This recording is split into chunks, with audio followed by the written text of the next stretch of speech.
Prepárate para descubrir que Romeo y Julieta no es una historia de amor. Sé que suena raro, pero no es un cuento romántico idealizado. En realidad, es una de las advertencias más poderosas que Shakespeare dejó para la humanidad. Una advertencia que, increíblemente, seguimos ignorando casi 500 años después. Acompáñame durante los próximos minutos a revisar el verdadero mensaje oculto de esta obra y el error fatal que aún repetimos siglos después, sin darnos cuenta. Para entender por qué esta no es una historia de amor, primero tenemos que viajar a la ciudad de Verona. Aquí, dos familias increíblemente poderosas, los Montesco y los Capuleto, mantienen una enemistad tan antigua, tan arraigada, que ya nadie recuerda cómo empezó. Piensa en eso por un momento. Se odian, por costumbre. El odio es el aire que respiran. Es tan profundo que incluso sus sirvientes se detestan, sin tener una razón personal para hacerlo. Simplemente siguen la corriente de una rivalidad que lo ha envenenado todo. En este clima de tensión y violencia normalizada, conocemos a nuestros protagonistas.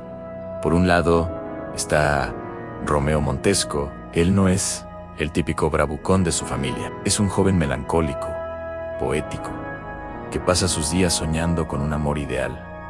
Un amor verdadero que lo saque de esa realidad gris.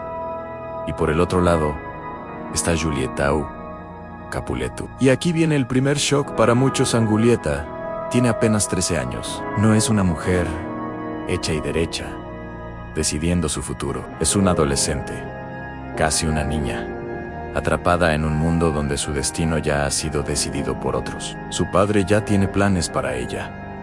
Su opinión no cuenta. La historia se acelera en una fiesta, un baile, una mirada, un solo instante, y todo cambia para siempre. Romeo, que en realidad estaba ahí para ver a otra chica, se cuela en la fiesta de sus enemigos mortales, los Capuleto. Y es allí donde sus ojos se encuentran con los de Julieta. El flechazo es instantáneo, eléctrico, inevitable. Se enamoran en un segundo, sin saber quién es el otro. Pero cuando lo descubren, el conflicto es inmediato y brutal.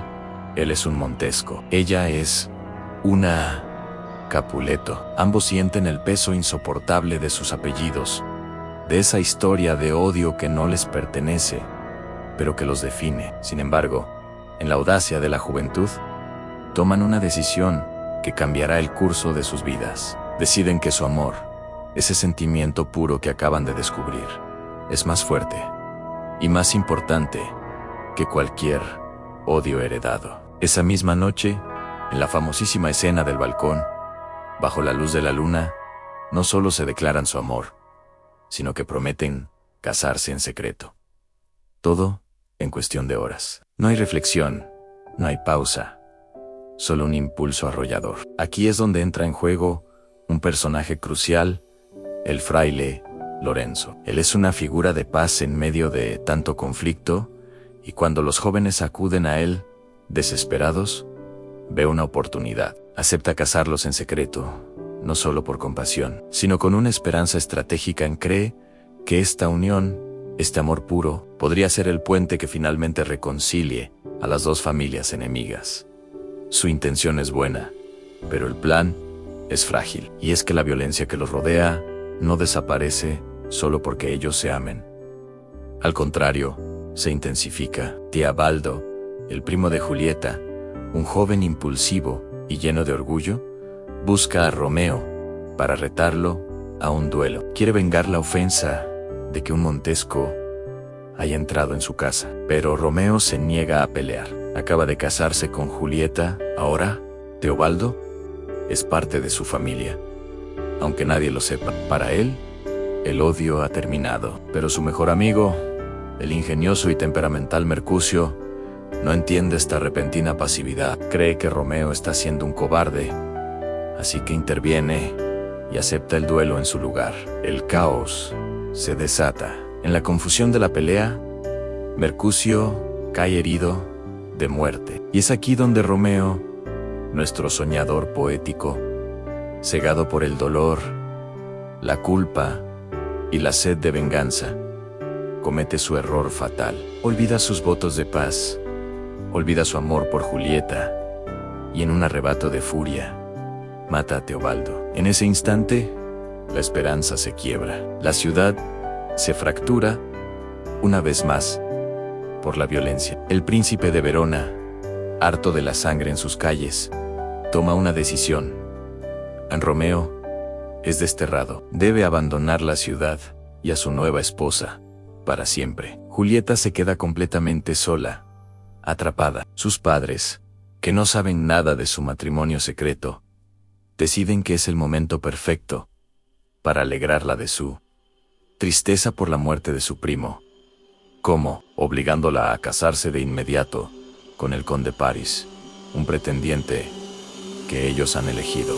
Para Julieta, esto es una sentencia de muerte. Desesperada, acude de nuevo al fraile Lorenzo, su único aliado. El fraile, sintiéndose responsable, idea un plan aún más arriesgado y desesperado. Le da a Julieta una poción que la hará parecer muerta durante 42 horas. La idea es que su familia la lleve al mausoleo.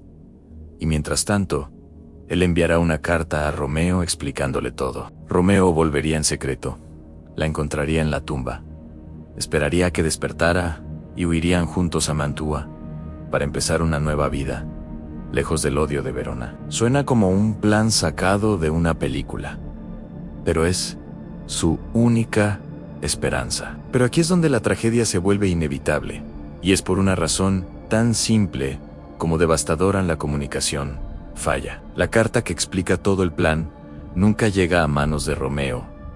El mensajero queda atrapado en una cuarentena y no puede salir de la ciudad. Así que la única noticia que recibe Romeo, a través de su criado, es que Julieta ha muerto. De verdad, destrozado, arruinado por un dolor que no puede procesar, Romeo toma otra decisión impulsiva. Compra un veneno letal, vuelve a Verona, desafiando su exilio, y va a la tumba de los Capuleto para despedirse de su amada. Cree que la vida no tiene sentido sin ella. Junto a su cuerpo, que él cree sin vida, se despide del mundo, bebe el veneno y muere. Solo unos minutos después, la poción de Julieta pierde su efecto. Ella despierta, confundida, esperando ver el rostro de su amado Romeo, pero lo que encuentra es su cuerpo sin vida a su lado. El fraile llega en ese momento, demasiado tarde, y trata de convencerla de huir, pero Julieta se niega a vivir en un mundo sin el Ambí,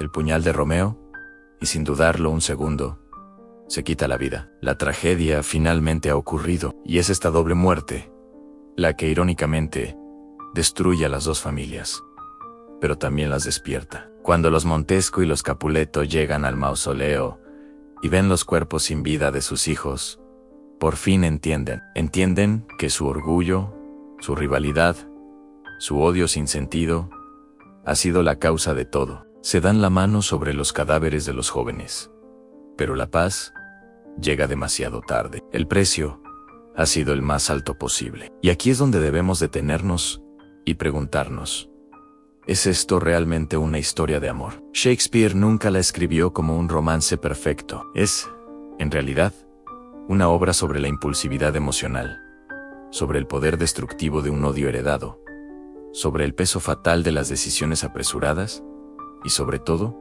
sobre la tragedia que se desata por la falta de comunicación. Más que una historia de amor, esta es una historia sobre lo que ocurre cuando los adultos fallan, cuando la violencia se normaliza, hasta el punto de ser la primera respuesta a cualquier conflicto. Y cuando los jóvenes, llenos de emociones que no saben cómo manejar, quedan atrapados entre decisiones que no entienden, sin nadie que los guíe. El verdadero mensaje oculto de Shakespeare, el que a menudo olvidamos cuando idealizamos a los amantes, es claro y contundente en Romeo y Julieta. No mueren por amor, mueren porque el mundo que los rodeaba no les permitió vivir. Mueren porque les heredaron un conflicto que no era suyo, un odio que ellos no eligieron. Mueren porque nadie escuchó sus emociones, nadie se detuvo a preguntarles qué sentían o que querían. Mueren porque la violencia era el único idioma que su ciudad parecía entender. Y mueren porque fueron obligados a tomar decisiones gigantescas, sin guía, sin tiempo y sin la comprensión que solo la experiencia puede dar. Shakespeare nos muestra con una claridad brutal que el odio colectivo siempre destruye vidas inocentes, que las guerras entre familias, entre ideologías, entre comunidades, siempre terminan cobrando el precio más alto, y ese precio lo pagan quienes menos culpa tienen. En otras palabras, el amor no es la tragedia de esta historia. La tragedia es la incapacidad humana de reconciliarse, de perdonar, de escuchar y de ver más allá de nuestro propio orgullo. Romeo y Julieta no es una historia para suspirar, es una advertencia, un espejo que nos muestra cómo nuestros conflictos, grandes o pequeños, pueden tener consecuencias devastadoras para las generaciones futuras. Es una invitación a romper los ciclos de odio heredado antes de que destruyan a quienes más amamos. La próxima vez que pienses en esta obra, no pienses en un balcón y una luna llena. Piensa en la lección que hemos ignorado durante siglos. Gracias por acompañarme en este análisis. Si te ha gustado esta perspectiva, no olvides darle a like, suscribirte y compartirlo. Nos vemos en el próximo video.